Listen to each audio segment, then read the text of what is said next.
Thanks very much, Nicole and Chloe, for organising this.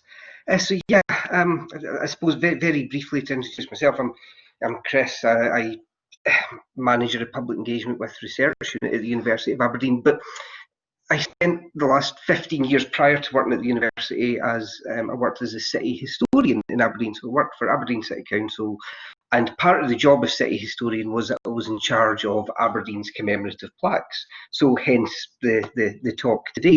And the plaques are a great way to talk about Aberdeen's past because it allows us to look at so many different fields that Aberdonians have been involved in and contributed to over the previous couple of centuries. And there's several different kinds of plaques in Aberdeen. You get the traditional round ones, similar to the blue plaques. Blue you get mainly in London and elsewhere in the country.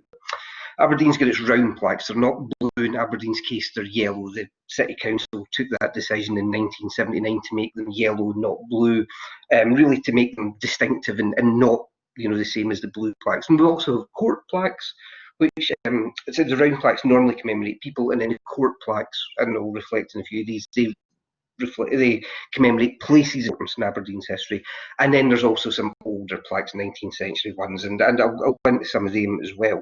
But to begin with a bit of an acknowledgement and something of an apology, which is to say there's around about 107 plaques in Aberdeen of those three different types.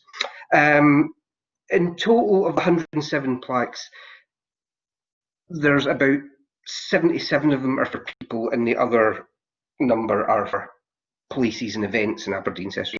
But of the 77 plaques that commemorate people, only 13 for women, so representing actually a fairly small, 17% of the plaques are for women. Now, to a certain extent, that gender bias is a bit of a reflection of the fact that plaques commemorate people who did things in the 18th and the 19th centuries when women were less prominent in society.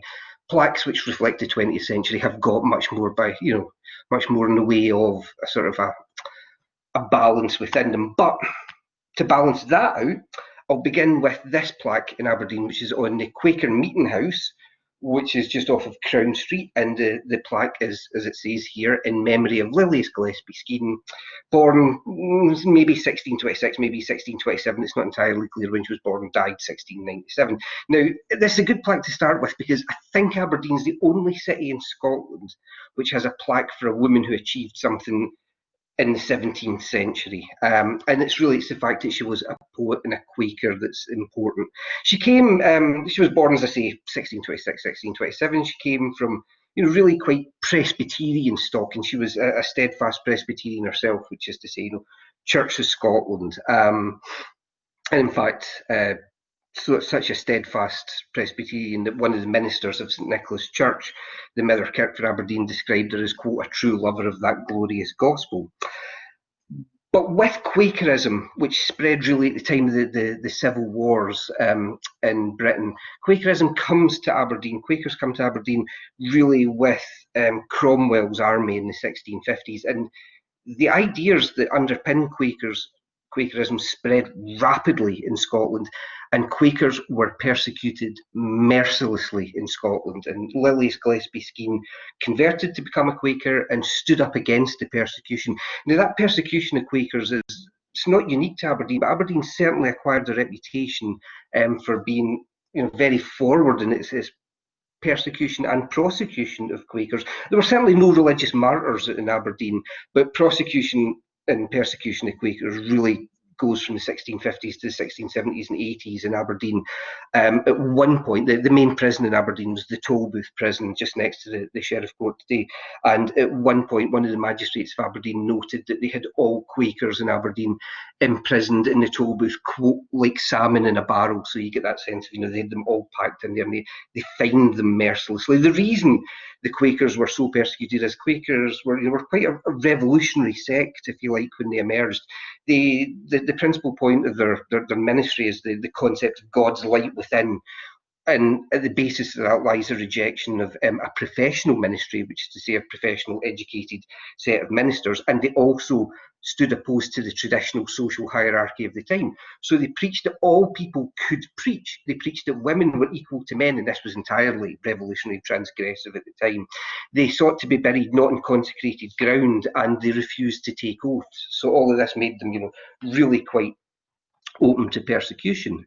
So at the time, Lilias Gillespie Skene, and she'd married Alexander Skene, that's how she got the surname Skene, she converted, she embraced these ideas, converted, and along with her husband, who converted some 6 years after her, and her husband was quite a high-profile burgess in the town, that put her really into her and her husband into the public light, and they grasped the mantle of preaching about Quakers and Quakerism and spreading the message of it, and their home really became a sort of the public focus, or the main centre of the Quaker ministry in Aberdeen.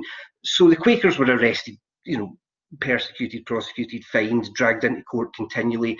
They bought a yard just off of the Gallowgate to bury their dead in, because they didn't want to be buried in consecrated ground. The town council would wait until a burial had happened. They would they'd exhume the body, take it into St Nicholas Kirk and bury it. And there was this constant sort of struggle going on, and these Quakers, so many of them also imprisoned in the toll booth. So what Lilias Gillespie Skene did was she preached in public against this, a very transgressive act, and she wrote poetry about it. And in total, 33 of her lyric poems survive, comprising a total of some 1,472 lines of poetry.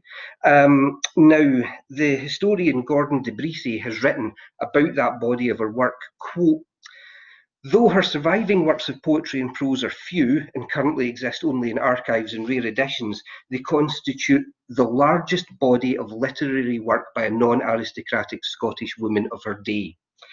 So in this sense, Lilias was really quite, she stood out. Her sermons, her activism meant that she was extremely well known, not just in Aberdeen, but throughout Scotland, notorious, in fact, to the religious and the political authorities in Scotland at the time. The Privy Council in Edinburgh levied fines in abundance on Quakers throughout the country, and in Aberdeen in 1676, when fining Alexander Skene, her husband, the penalty in Alexander Skene was increased by a further 50%, and the Privy Council noted that that further 50% was a penalty because of, quote, Lilias's transgressions. But she stood fast, and her husband stood fast against all of this persecution and prosecution. And as I say, she really sort of revolutionised, that role of women, and she no doubt was a sort of beacon for women at the time. So it's good to start with Lilias Gillespie Skene, because as I say, no other Scottish cities have really got someone who achieved something, a woman who achieved something in that period. So to move on to the next commemorative plaque I want to talk about is for Patrick Manson. Now, Patrick Manson has his commemorative plaque on, and here we enter the environs of the University of Aberdeen. This is the Cruikshank Botanic Gardens, as you see from the gate. And the building behind it is the Cruikshank building, but the oldest part of that building was purchased from what was formerly the gymnasium, the Old Aberdeen Gymnasium, Chanonry House School. Gymnasium there sort of means that the school very much, it was a 19th century school, and it adopted a very European continental pattern of education, hence gymnasium, sort of similar to German educational styles. And anyway, to that school went Patrick Manson. So there is a photograph of Patrick Manson, and there is the plaque for Patrick Manson, which, as you can see, was taken on a very sunny day.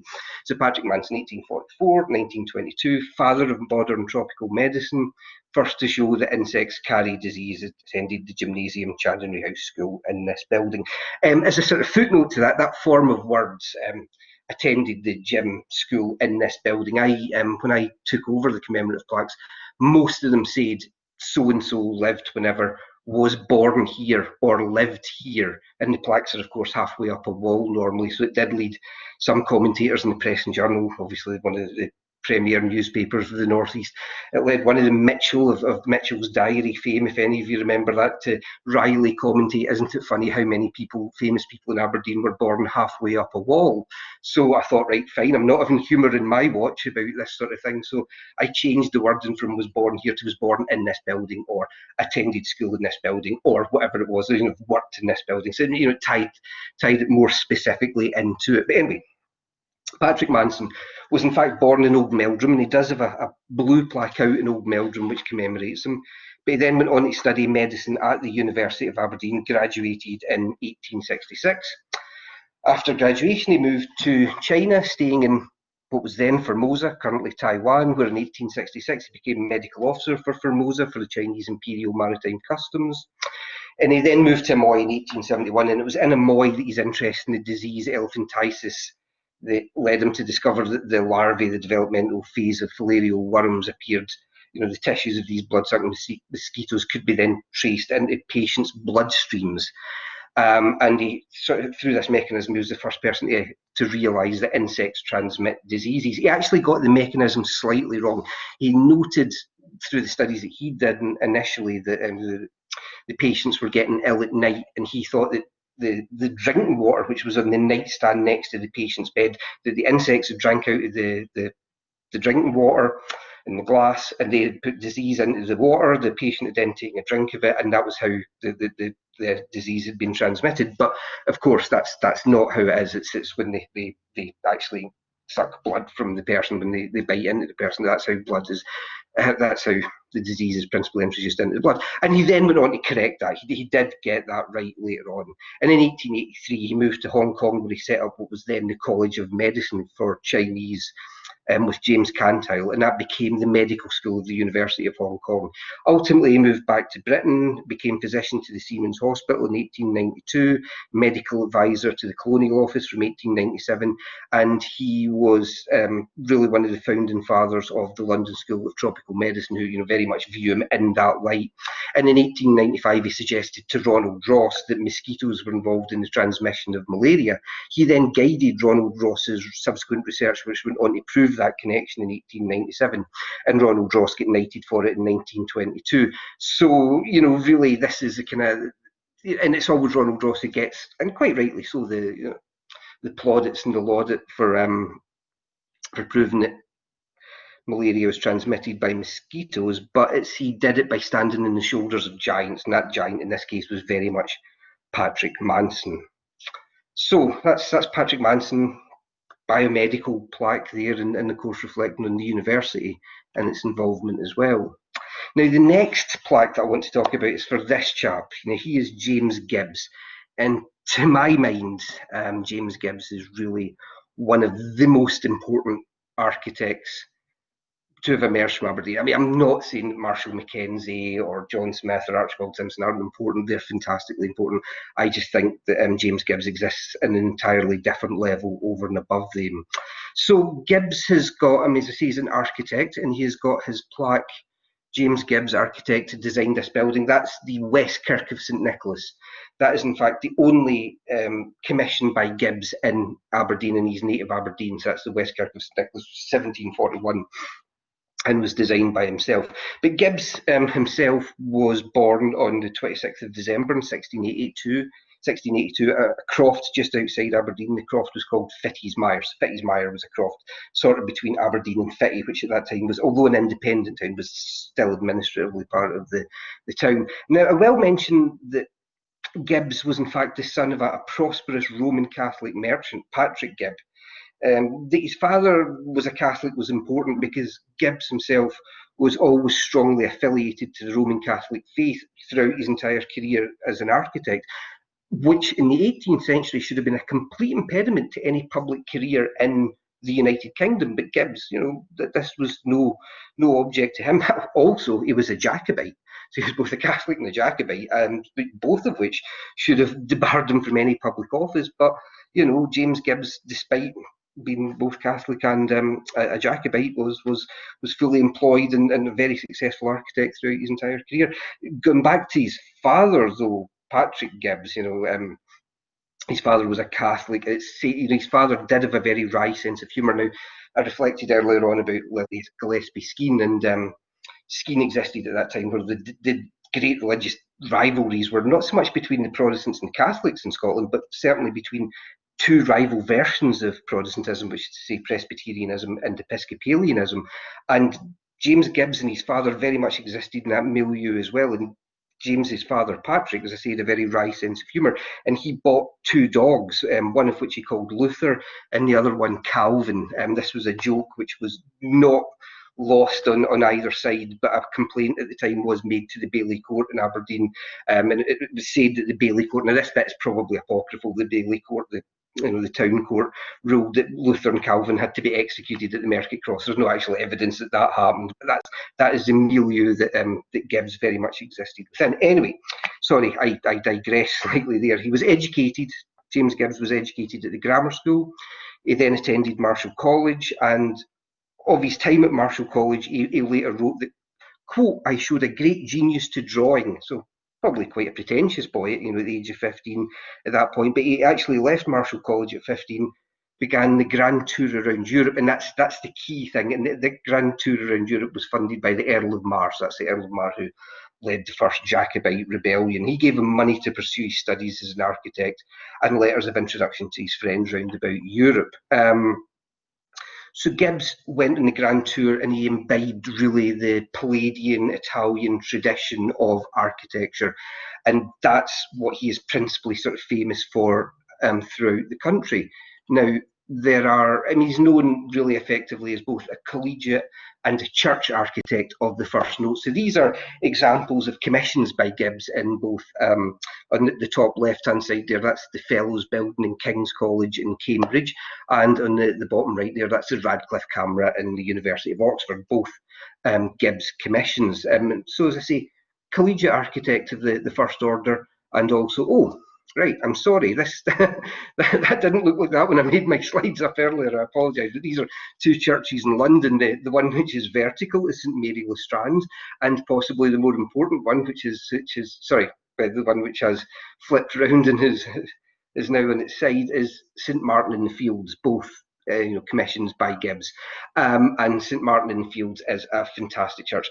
If you go into the interior of the West Kirk of St Nicholas, you will see an almost really pristinely preserved Gibbs interior of dark wood pew boxes. And if you have the chance, go and look at it. And if you're in London, go into the interior of St Martin in the Fields. It's not as though you're walking back into the West Kirk of St Nicholas, but it is so redolent of the other. I mean, it's very clear that they were both, the interior and the exterior, are of the same architect.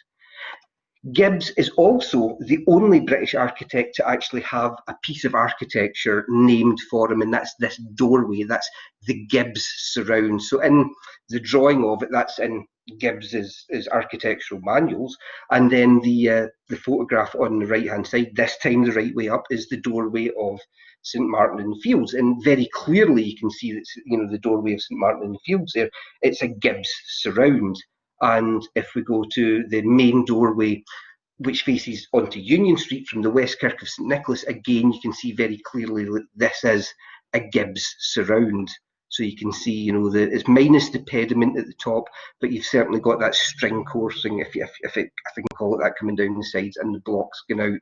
So, in the West Kirk of St Nicholas, it's really nice that you've got kind of built into the fabric of it the piece of architecture that Gibbs is so famous for, that it retains his name to this day. And as I say, no other British architect really has that for them. So Gibbs, as I say, really architect from Aberdeen of the highest note, really of an international order, and famous for bringing this Italianate Palladian style into Scotland. You might also want to note that the West Kirk of St Nicholas, as you see it there with the sandstone at the top and then the two lower courses of granite work at the bottom, it's just an interesting moment of transition to note there, because that late 18th century is when tools were getting better and the development of Aberdeen as the granite city was starting. Aberdeen in the mid-18th century was still largely built out of sandstone, but more and more granite quarries were getting opened up and exploited, tools were getting better, and the ability to work granite was increasingly good as well. So that you can actually see in this building there, you can see that the granite is starting to creep up and starting to push the sandstone out of the way. So it's an interesting little moment in the architectural history of Aberdeen. It's also reflected in that photograph there. The lower two courses are granite and everything else above it is sandstone. So, to move away from an architect and to move back towards science and medicine. So I'm just going to take a drink of water.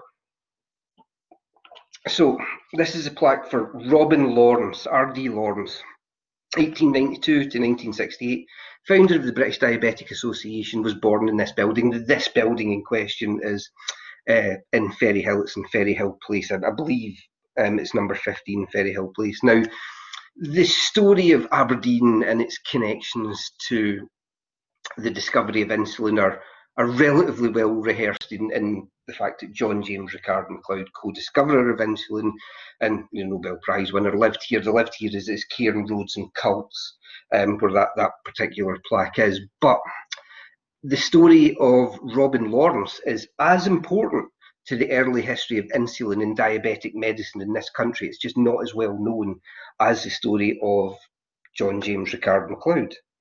So, Robin Lawrence, he was always known as Robin, studied at the grammar school in Aberdeen and then initially studied languages at the University of Aberdeen, but not long after he moved into medical studies and he qualified as a medical doctor. Incidentally, that's again one of the problems that absolutely bedevil the commemorative plaques is that in most cases, people will come forward with the nomination, you'll go, that's great, right, where are we going to put this plaque up? And one of the key bits, one of the key criteria that you have to follow with the plaques is I think it has to be on the actual building that the person was associated with. And the further back in time you go, most of them studied at the grammar school and then went to either Marshall or King's. So you could end up festooning both of those buildings or those three buildings or sets of buildings in commemorative plaques. So it's always nice to get it when they were born somewhere or where they lived somewhere so that you can actually spread plaques around about the city as well. Nevertheless, in the case of Robin Lawrence, we knew that he was born in Ferry Hill Place. So he qualified as a medical doctor and he was diagnosed with diabetes. Now, he was diagnosed with diabetes in the early 20th century. Now, at that point, that was normally a fatal diagnosis. He then moved to Florence to spend what he thought would be the remaining few years of his life. And being diagnosed with diabetes at that point in the early 20th century was not good. You could not get a job, you couldn't get insurance, people probably wouldn't marry you. I mean, it's probably not entirely unfair to say that it's similar to how HIV positive patients may have been treated in the mid-80s, the mid-1980s. It's not the best comparison, but it'll give you some sort of degree of sense of how fatal the disease was at the time without insulin. Nevertheless, so he moved to Florence, but he got a telegram, a message from his friend, Dr Harrison, who worked in King's College Hospital in London, and the message was short and to the point. It said, quote, "I have got some insulin, it works, come back quick." So Robin Lawrence did, and his first injection effectively saved his life. And his career from then on was based at King's College Hospital, but Lawrence quickly learned how to manage diabetes and became a leading specialist in his field. He wrote the book The Diabetic Life, he wrote The Diabetic ABC, both of which ran to numerous editions. But the key thing here is that he worked out how you balance lifestyle choices, diet, exercise, and insulin to manage diabetes throughout your entire life. And he experimented on himself. He injected himself, he noted insulin levels, he watched, he used himself as a guinea pig, and he worked all of this out, and he became the leading light. In 1934, he conceived the idea of an association for and of diabetics to foster research and to encourage education and welfare. And to this end, a group of doctors and diabetics met in the London home of Lawrence's patient and fellow diabetic H.G. Wells. So that's H.G. Wells, the scientist and the writer who wrote The War of the Worlds and so many other things. And that was the foundation of the British Diabetic Association. When other countries followed suit, it was initially the Diabetic Association. Other countries followed suit and established their own Diabetic Association. So the initial one that Lawrence and H.G. Wells had formed became the British Diabetic Association, the BDA, and Lawrence was its chairman of the Executive Council from 1934 to 1961, and then honorary life president from 1962 to his death in 1968. And his enthusiasm and drive for the life and steady growth of the association really soon became the voice of the diabetic population of the country at the time. He is, again, within the British Diabetic Association, really viewed as the founding father of it. He was also subsequently involved in the founding of the International Diabetes Federation as well, and served as its first president from 1950 to 1958. He died at his home in London on the 27th of August 1968, and the Lawrence Medal is to this day still issued to patients who have lived with and managed the disease and lived on insulin for 60 years or more.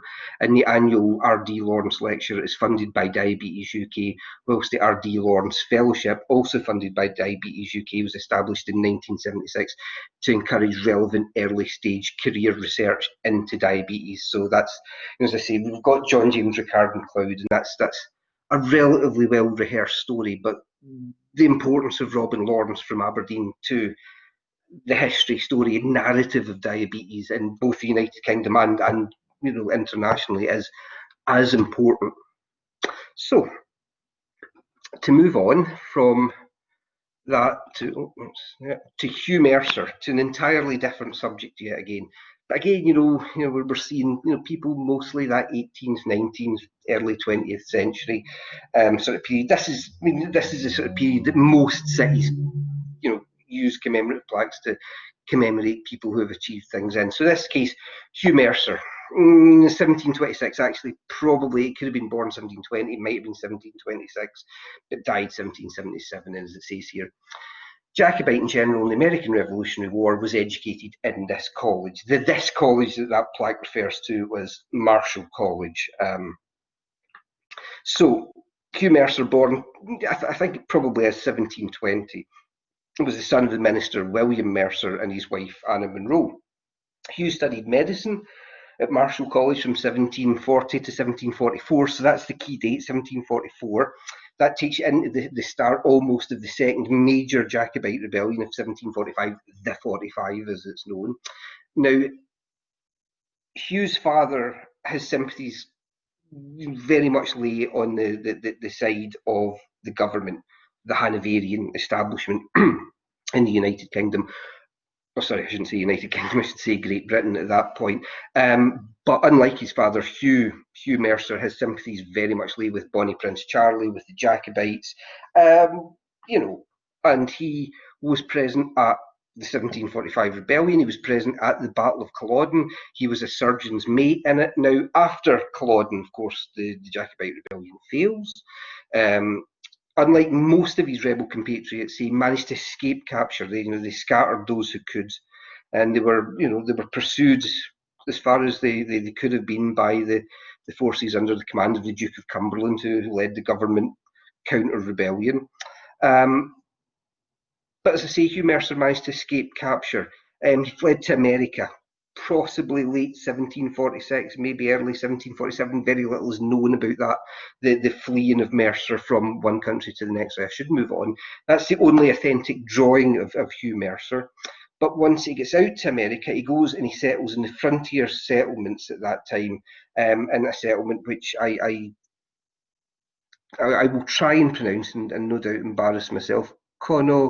Cohegwe, I think it's pronounced, but it is near a town which today in Pennsylvania is known as Mercerburg, and it's known as Mercerburg in honour of Hugh Mercer. Now, despite Hugh Mercer's Jacobite past, he actually enrolled in the British Army in the American colonies and eventually rose to the position of Lieutenant Colonel in the Provincials in 1758. And it was during this period that he became acquainted with George Washington, also a colonel in the army. Mercer was involved in several battles against the Native Americans, and after those battles, apparently at the suggestion of George Washington, settled in Fredericksburg in Virginia, where he established a medical practice and an apothecary shop. Now, that medical practice and apothecary shop is the site of a museum today. That's the museum as it was a few years ago, and it's still named in his honour, and just in case you don't believe me, there's a photograph of the same apothecary shop from the other side with the sign saying Hugh Mercer's Apothecary Shop, and as I say, it's currently a museum.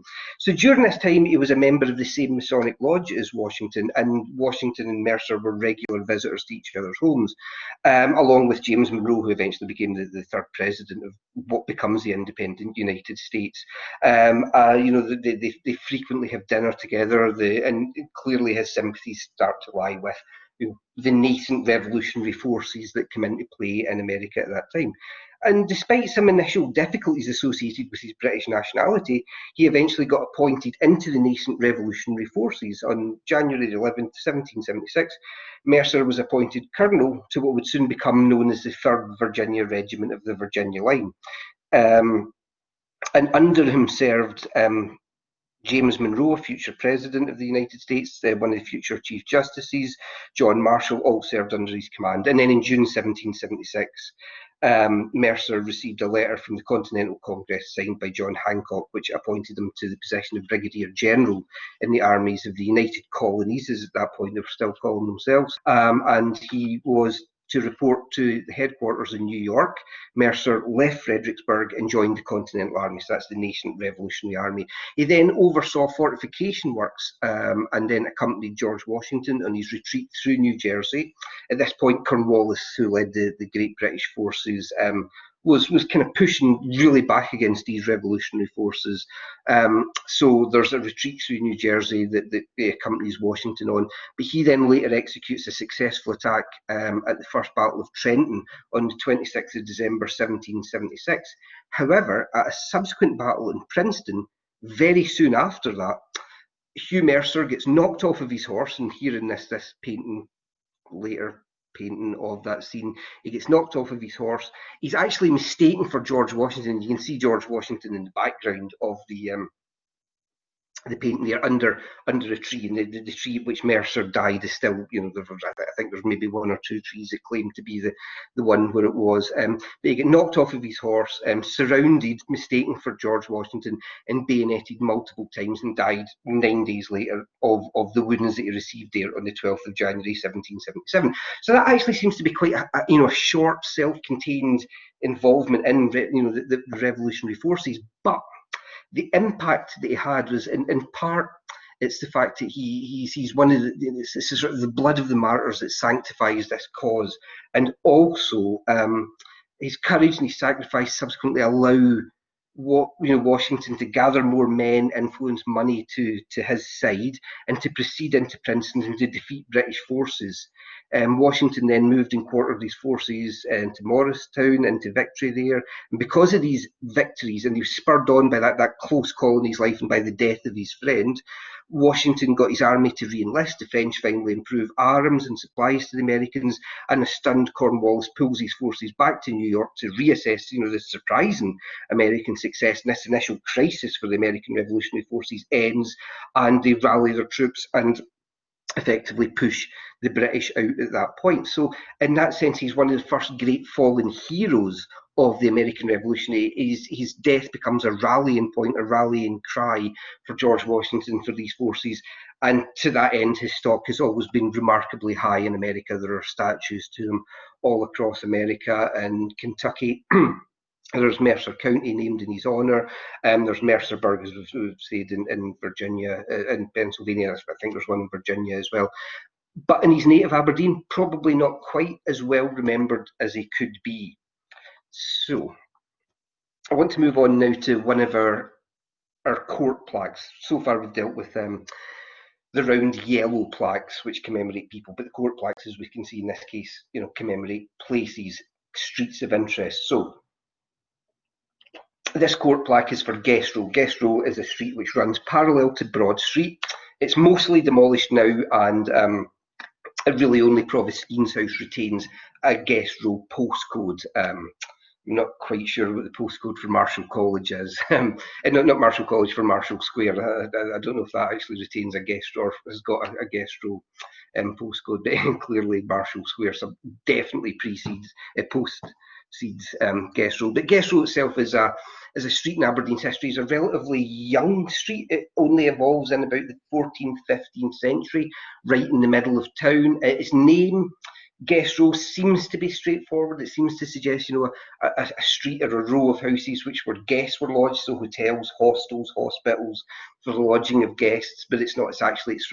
It's a corruption of the old word Gaist Row or Ghost Row. So this is an excerpt from Parson Gordon, first map of Aberdeen. So in the bottom left-hand corner, you've got the great church, that's St Nicholas Church. You've got, to the right of it, you've got St Catherine's Hill. St Catherine's Hill gets demolished to make way for Union Street. But just at the top of it, you've got Greyfriars Kirk in the sort of centre top of the map, and coming down from it is Broad Street, and then the thin narrow street hemmed in with houses on both sides. One side of houses with absolutely no gardens, that's Guest Row. And you can sort of see in Parson Gordon's map the topography of Aberdeen, of late medieval Aberdeen, and you can see that Guest Row sat on a slightly elevated ridge overlooking the great church and overlooking the graveyard of St Nicholas, and that's the origin of the name Guest Row, because they thought that at night you could see the spirits and the ghosts moving about the graveyard, so hence Guest Row, Ghost Row, Geist as it was written in Old Scots, and that eventually gets corrupted over the centuries into Guest Row. So the history of Guest Row is fantastically interesting and really symbolises a lot of Aberdeen's fortunes. Aberdeen is a borough, a royal borough. A royal borough is any town which has got its charter from the monarch incorporating itself. Any borough is a town with its charter from the monarch incorporating itself, given it a measure of independence, measure of self-government, its own prisons, and its ability to trade within its own little fiefdom, its own little footprint. A royal borough, however, were the top of the heap. They had the most rights and responsibilities, and only royal boroughs could have burgesses of guild, and only burgesses of guild could own land, and only burgesses of guild could trade abroad. The royal boroughs, Edinburgh, Glasgow, and all on the east coast, and they traded to the east coast of Europe, across the Gdansk, the Hanseatic League, Netherlands, Belgium, Germany, that sort of area. They were the economic powerhouses of the country in the medieval period, and the boroughs themselves were composed of these long strips of land. You can see all those, the houses with the long strips of land with their little the trees in them. So they're called burgage plots. So the merchants wanted to cluster round the city centre, round about Broad Street, because round there you had the market and the castle gate, and you just a little bit down to the harbour, down Ship Road, and you got to the harbour. So the wealthy merchants all wanted to live as close as they could into the city centre. And then property developers were no different in the medieval period than they are today. So you've got these long burgage plots with their house at the front and the long tail of land coming out behind it. Broad Street became so congested that the property developers, carved up the land. They carved up those long plots of land which would have started in Broad Street and then went all the way back to St Nicholas Kirk. So that they carved them up, pushed a new street through it so they could put 2 rows of houses in it, and that's how Guest Row comes into existence. It's these merchants, wealthy merchants, clamouring for space in the city centre to be close to the markets and close to their ships. So that's great. So, the gardens disappear, the houses get hemmed in, there's more and more people living there, they're paying higher and higher rents, and when the wealthy merchants are there, that's absolutely fantastic, because of course you hit the 18th and the 19th century. Much later on, you get the Industrial Revolution, you get the opening up of the granite quarries, you get the city expanding massively. Then those wealthy merchants, they move out to the West End. They leave these houses, which are much, much smaller, much more cramped, old medieval houses. Population of Aberdeen explodes in the 18th and the 19th centuries. It doubles, it triples, it quadruples over the space of 40, 50 years. So many more people move in for the factories that grow up round about in the city centre and outside the city. And all of these people need somewhere to live, and they start crowding into these areas. And so Guest Row, along with many other, cities in Scotland, which, the areas which were where wealthy merchants lived in the medieval period, rapidly become the slums of the city centre later on. So, Guest Row, ultimately, its fortunes start to go downhill. This is a very classic photograph looking down in one of the vennels from Guest Row down from Broad Street down towards Guest Row, late 19th century photograph, an entirely evocative atmospheric photograph. I think if you look on the right hand side, you can actually see a pawnbroker's 3 balls there. It seems grey, misty.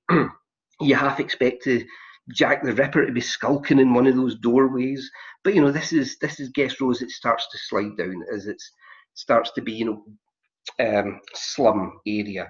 And there is a huge movement in Aberdeen, along with many other cities, in the late 19th and the early 20th centuries and this is where compulsory purchase orders come from, to buy up certain areas of the city. This is a compulsory purchase order is invented as a legislative tool of local government to allow them to purchase slums and demolish them.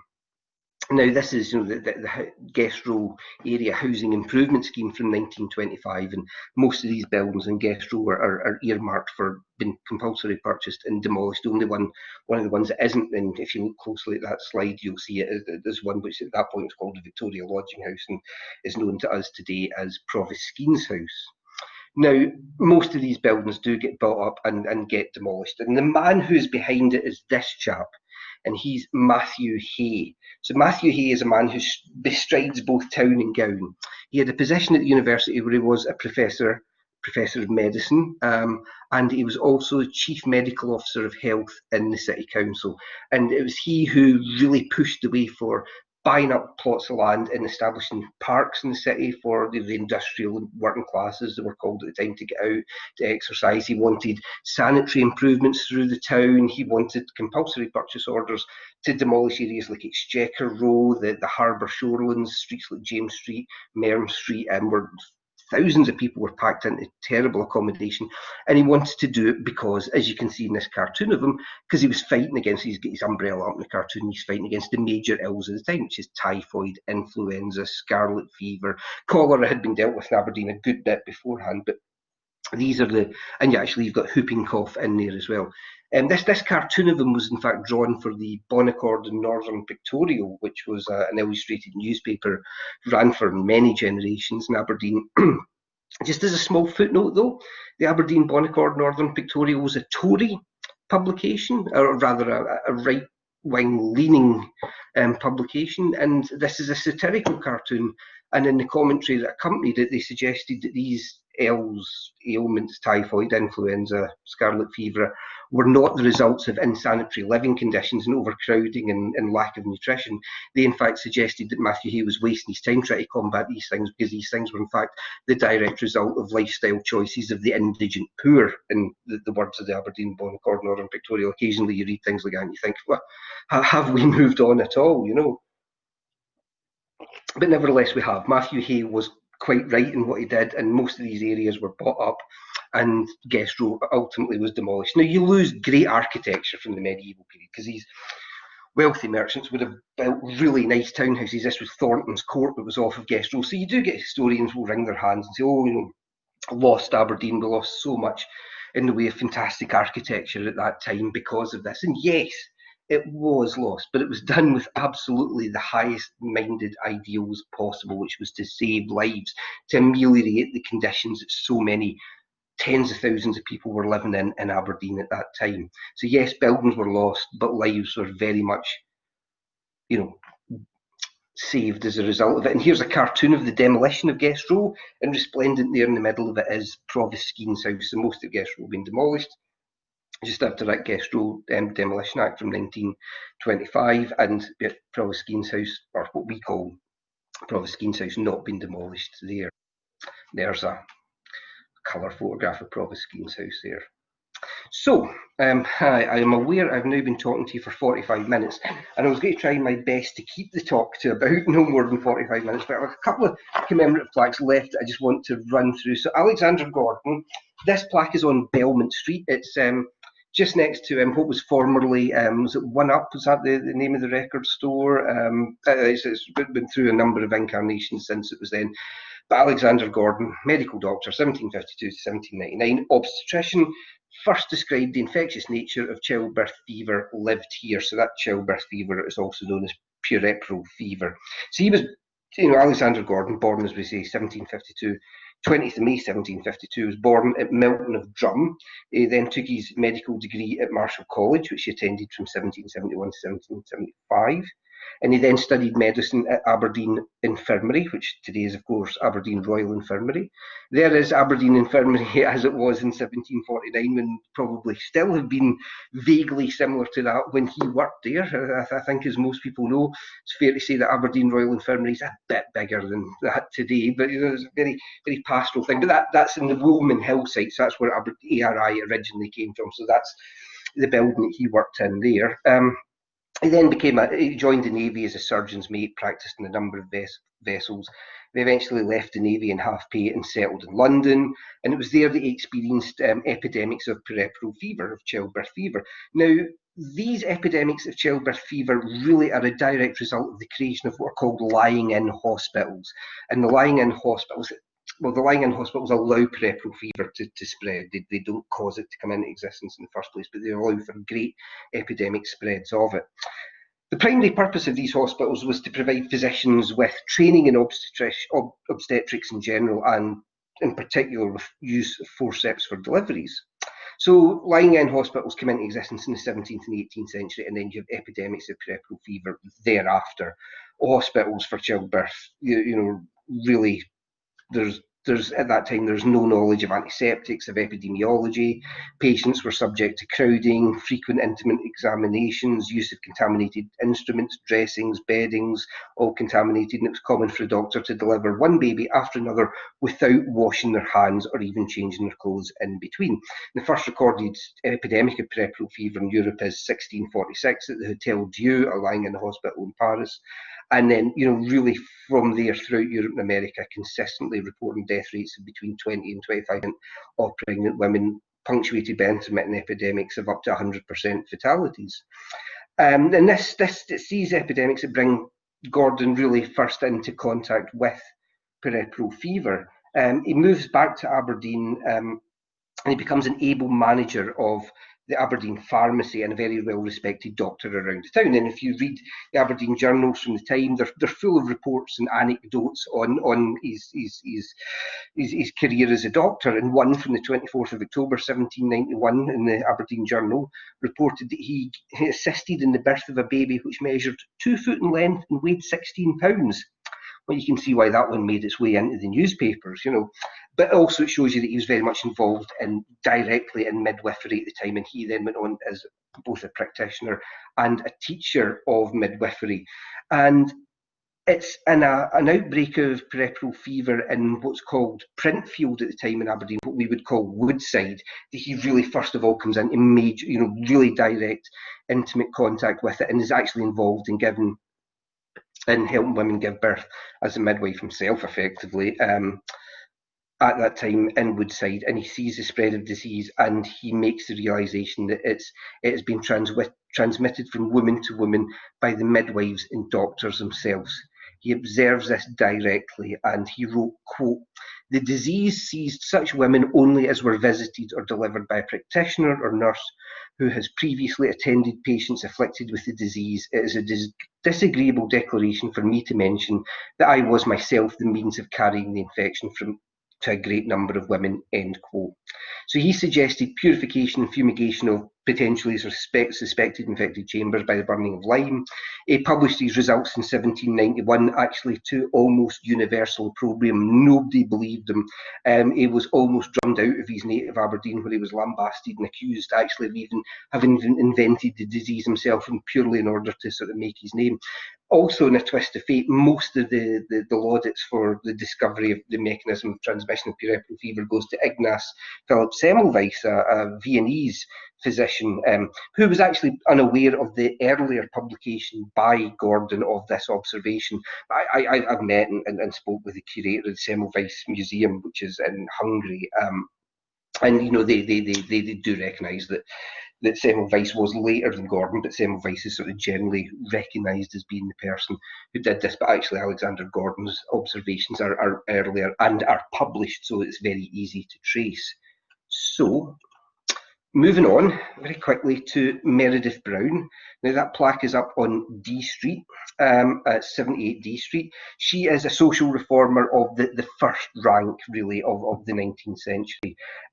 She moved earlier on in her life to London, and it was in London she became acquainted with the experience of factory girls in the East End and in the West End of London, and she became really interested in the needs of these factory girls and the pressures on their lives because of their working conditions. So she and a friend would regularly disguise themselves as factory girls to go in and experience their life firsthand. And based on that firsthand experience, she subsequently wrote a book based on that, which sold well throughout the country. She made money from it. She got proceeds of some £2,000. And with that £2,000, she bought a house at 16 Union Street in Lisson Grove in London, which she subsequently named the Shaftesbury Institute, and she opened it as a night shelter for women. And crucially, based on her own first-hand experience, she knew that they needed a creche, and she put a creche into that. And she ran the Shaftesbury Institute tirelessly for the remainder of her life, dedicated entirely to helping women who were being ruthlessly exploited by the factory system at that point. She ran houses, refuges, ceaseless in raising money for this and to meet the costs of these ventures. So I'm aware that we're getting towards the hour, and I'm probably speeding up a little bit, but there's only really two people that I want to speak about now, and that's George Jameson and his daughter, who we'll come back to just in a minute. Now, this plaque for George Jameson, and there's two plaques for him, which are up just on round about where Boots is in School Hill in Aberdeen, which was the site of his house.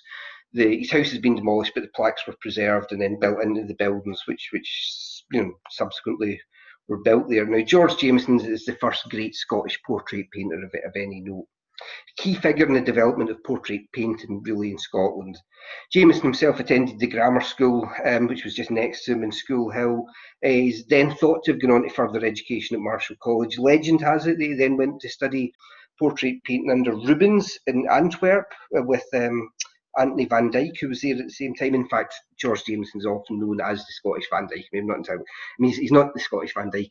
George Jameson's the Scottish George Jameson. The comparison is it's helpful, but it's limited in its use. But there's no real evidence that he did study under Rubens at the time, because his name doesn't actually appear in the Guild registers of Antwerp. But there's a footnote to that, which is to say that Rubens was actually exempt from having to register his pupils in the Guild registers of Antwerp. So the fact that his name isn't there isn't evidence of the fact that he wasn't there, but it's not evidence of the fact that he was definitely studied under Rubens either. But by 1620, he's certainly back in Aberdeen, and he is painting local worthies. He gets a commission from Sir Paul Menzies, Mingus, Provost of Aberdeen, and from that he went on to establish a really successful practice as a portrait painter, which brought him considerable wealth and contemporary fame.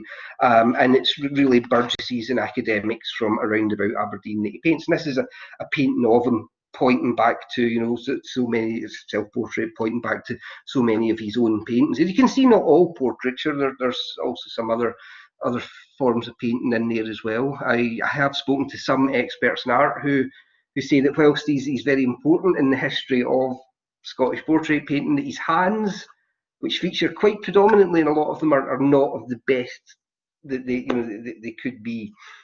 But as I say, there's many portraits that he did at the time. This is two Burgess, this is Burgess and his wife. That's John Anderson and his wife.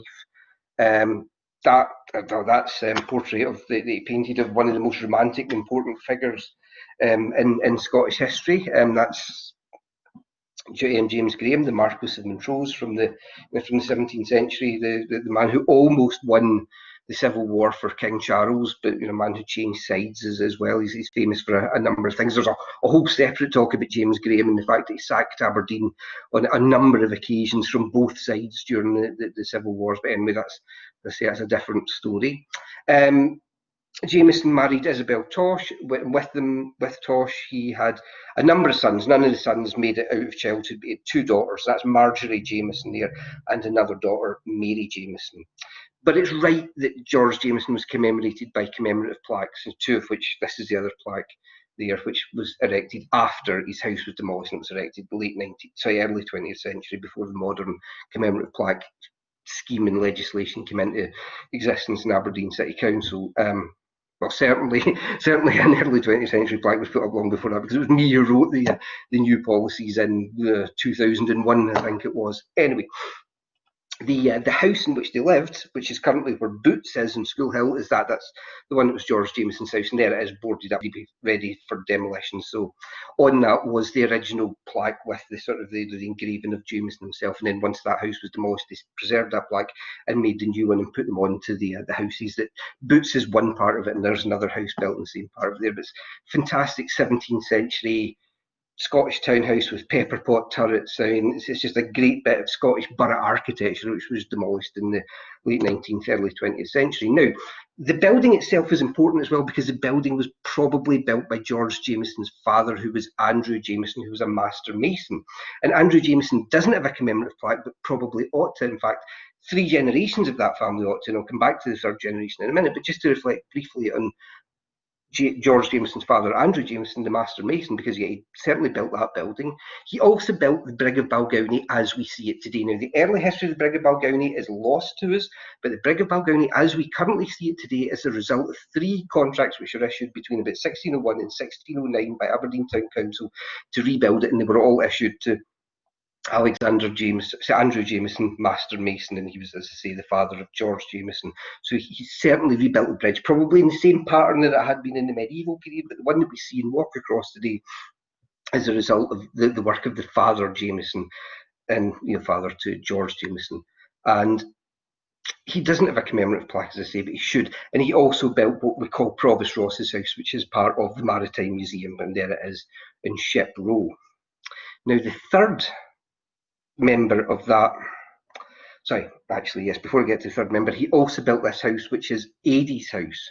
Now, that's at the foot of what you would call back wine steps. That's in the green. Back wine boot steps, often referred to. So Union Street sort of in the background, up in the background of that photograph, and then boots or back wine steps come down there. And then as you come down, if you were coming down the steps, that house would have been on the left-hand side. That was Adie's house, also built by Andrew Jameson, and it was eventually bought by George Adie, who was a burgess and a merchant in Aberdeen, and George Adie married Mary Jameson. So that's the third generation. So you've got Jameson, the grandfather, who was the architect, George Jameson, the son, the artist, and then his daughter, Mary Jameson, who lived in that house there with her husband. And in that house, she was responsible, along with her friends, not just herself, but with producing four. There's a better photograph showing the stairs coming down from Union Street, and Adie's house in a much later incarnation, not long before it was demolished in 1901. But in that house in the 17th century, Mary Jameson, and there's Mary Jameson as painted by her father George.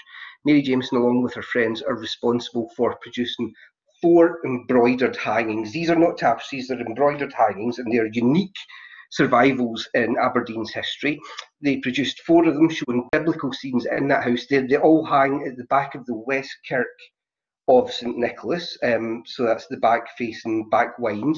They are in quite a narrow corridor behind the pew boxes, so they're actually very difficult to photograph, but they are 4 biblical scenes. This is the first biblical scene. It's probably the earliest because it's slightly less technically accomplished than some of the later ones, and that shows the finding of Moses. So that's Old Testament Egypt that we're talking about there. Look at the houses in the background. This is a close-up of you can see that the houses in the background of the painting there in the upper left-hand quadrant of them. And if you take a close-up of them, these are supposed to be as I say, the scene is the finding of Moses. These houses are not ancient Egyptian houses, are they? That's in fact probably Adie's house. In actual fact, what Mary Jameson and her friends are shown in this, and there is obviously there's all the reed baskets, and it's probably the River Dee that she's shown there. But this is probably Mary Jameson herself. She's got Moses there that she's holding the reed baskets at her feet. But that is the costume and hairstyle not of ancient biblical Egypt, but contemporary middle-class 17th century Aberdonian women.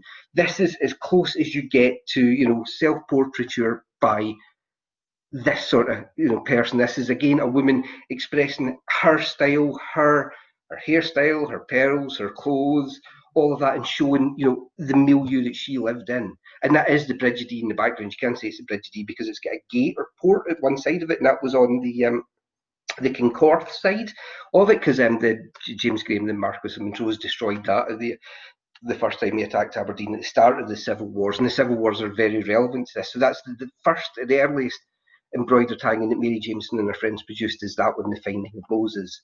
The next one is this much larger scene, and that's Jephthah and his daughters. So that's not from the printed version of the Bible, that's from the Apocrypha, some of the books that were left out from the official King James version of the Bible. But it was normal in the 17th century to have the Apocrypha published as well.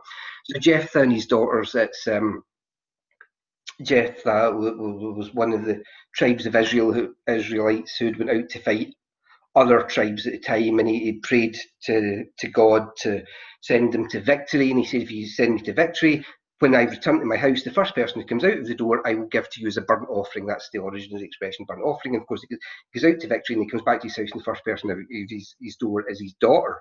He actually does sacrifice his daughter in the biblical story. But if you look at this embroidered hanging here, again, this isn't ancient Israel or ancient Israelite tribes that have been that have been depicted here. You've got almost a cavalier on horseback there, and you've got Roundhead troops behind it. Aberdeen suffered terribly during the civil wars of the 17th century, and you've got Aberdeen is occupied by both sides on repeated occasions. So what Mary Jameson and her friends there have shown is what was going on in Aberdeen at the time. This is Esther Nahazarius. Ahasuerus is also known as Xerxes. So again, this is a biblical story. This is probably the most technically accomplished. I mean, if you go and have a good look at this one in St Nicholas Kirk, you can really see subtlety and nuance in the expressions in the face. But what you've got in this is Esther, Esther Nahazarius. You've got Esther repentant at the feet of the newly reinstated monarch Ahasuerus or Xerxes, and in the background of it, the hanging of the Republican Haman from a high gallows. So again, what she's reflecting on here, her and her friends, are the times of the restoration of the monarchy, and what they're talking about and thinking about at the time. So you can really put these into the context of the time. The fourth one, there was actually a fifth one, but it's now been lost. But there's the fourth one there, and that's Susanna and the Elders. It's a little harder to explain the biblical story of Susanna and the Elders. Susanna was a young woman who bathed naked in a private garden which was entirely owned by her. She was spied upon by she perceived to be lecherous elders. She saw them spying on her, went to alert the authorities to the fact that the elders were spying on her, but the elders in fact said no, that she had lured them in and was trying to corrupt them. But her version of the story was proven, and the elders ended up getting punished rather than her. There is that doesn't that's not readily explicable in terms of the cultural or political milieu of Aberdeen at the time. I wonder if maybe Mary Jameson or one of her friends had a run-in with some of the Kirk authorities or the Kirk session at the time, and that possibly explains it. I don't know, that's pure hypothesis on my part. The rest of those embroidered hangings you can very readily explain in terms of the cultural and political history of the whole island of Great Britain at the time.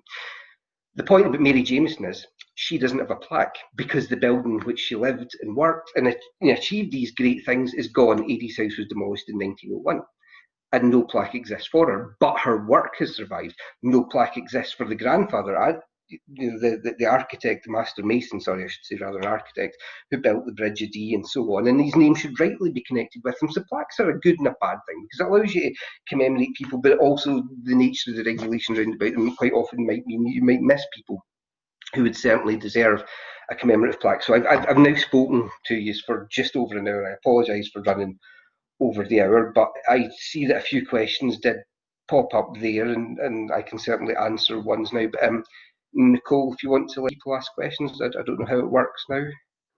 Yes, thank you so much, Chris. I don't think anybody will be complaining at all that we've ran over time because that was absolutely fascinating. So if you are able to stay with us, then please do. We'll enter into a kind of a Q&A discussion now. So just to let you know how we're going to do that, there's two ways you can ask a question. You can either type a question into the chat box and then I'll read it out on your behalf. And we just ask your questions as short and to the point as possible. And if you would rather ask your question in person, the settings have been changed now, so your camera and microphone are accessible to you. So if you would like to ask a question in person, we just ask that you raise your hand, and then we'll call on everyone one at a time to ask their question. And when you're called upon, if you turn your microphone on, you can ask your question in person. So I've got a couple in the chat already, so I will go into that at the moment. Oh, I've just seen a message from Chloe, sorry, saying that she's having trouble changing the settings. So if anyone doesn't see their camera and microphone at the moment, sorry about that, we're working on it. But meantime, you can type your questions in and I'll read them out. So we'll start with the first one we got, which was from Donna. And she asked, are there other people linked with Aberdeen who you think should have plaques but don't yet? Oh yes, I mean yes, there are. There's a number of people who I think really deserve commemorative plaques. I'll probably show my own bias here, and it'll probably be men as well. But I mean, the principal of them there that I always think deserves a commemorative plaque is Malcolm Vivian Hay, who was the last laird of Seaton Estate. He was a true polymath of late 19th, early 20th century. He was both a mathematician and a historian, translated the medieval papers at Blair's. As a mathematician, he went on to, during the First World War, set up what eventually became MI5.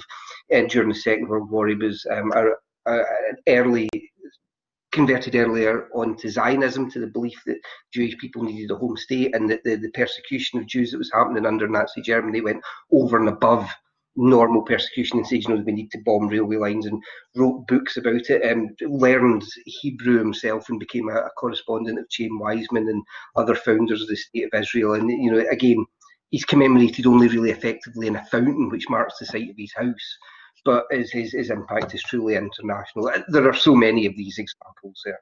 Yes, is the answer to that.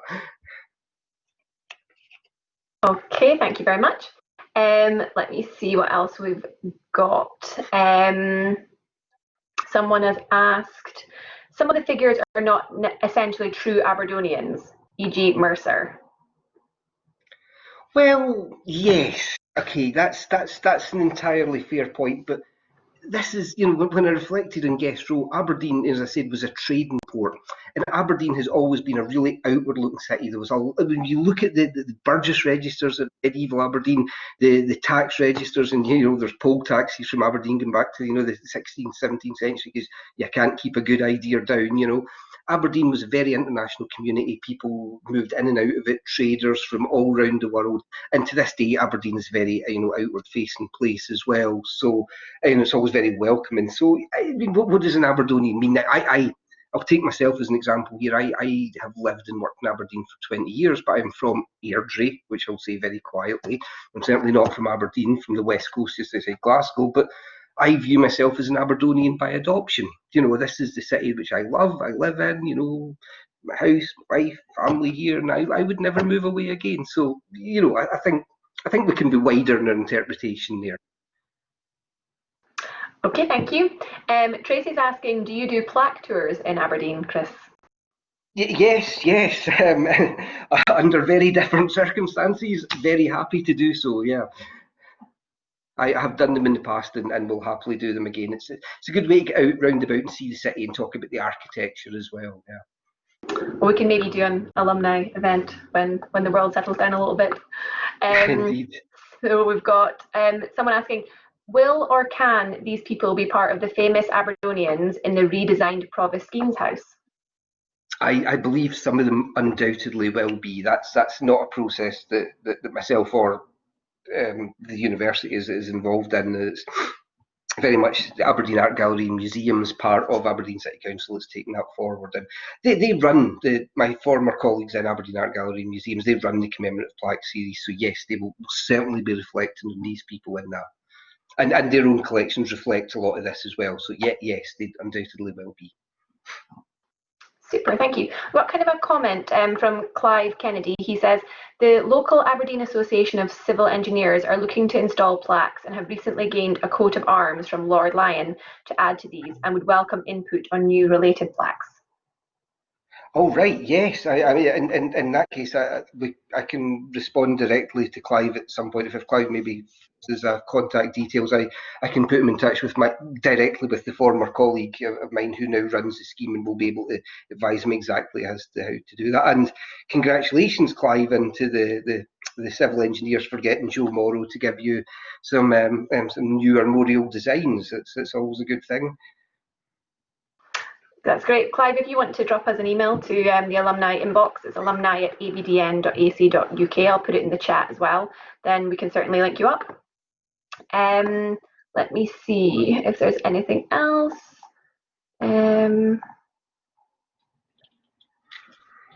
Maggie's asking, can you remind us where Mary's work can be viewed?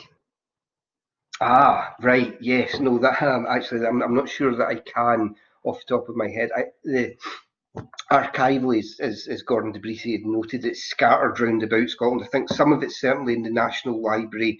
I think some of it's in the archives of the University of Edinburgh, but there are published versions of it as well, certainly published in the 19th century. So local studies collections in the City Library and the Central Library, sorry, in Rosemount Viaduct should be able to help you with that. But that's something I don't know exactly where all of those archival sources are. Sorry. That's all right. We've got another one asking, are there any new plaques in the near future? Well, given that I'm not so much involved in the series anymore, but what I can say is the Aberdeen Women's Alliance have been very active. They got a grant, and Leslie Dunbar and a number of other people, and they've just been putting up a series of plaques. So the most recent ones have been put up around the city, have been put up by them. So I know there's certainly one on the maternity hospital. I gesture off to my side because I live relatively close to ARI, so that's what I meant by pointing that way. But yeah, so the Aberdeen Women's Alliance have put up the most recent ones, and I think they've got a Facebook page, and you can certainly follow. They're doing a trail round them virtually on that just now. That's great, thank you. Is there any other questions? I'm sorry we still can't sort out the issue with the microphones for you to ask in person, but if you do have any questions, please just type them into the chat, and we'll get to them. So if there's anybody else, please feel free to send something in. I